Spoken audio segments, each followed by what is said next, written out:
In today's video, I am going to show you how you can recover deleted call history on WhatsApp. Therefore, without wasting any of your time, let's jump to the video. So in order to restore deleted WhatsApp call history, all you have to do is to click and hold on this WhatsApp's logo, go to app info, then go to storage and cache and click on this clear cache option.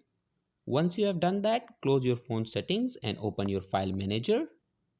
Go to all files and then go to internal storage, Android, media, scroll down and click on com.whatsapp, WhatsApp, and now go to databases, select all these files and then copy them.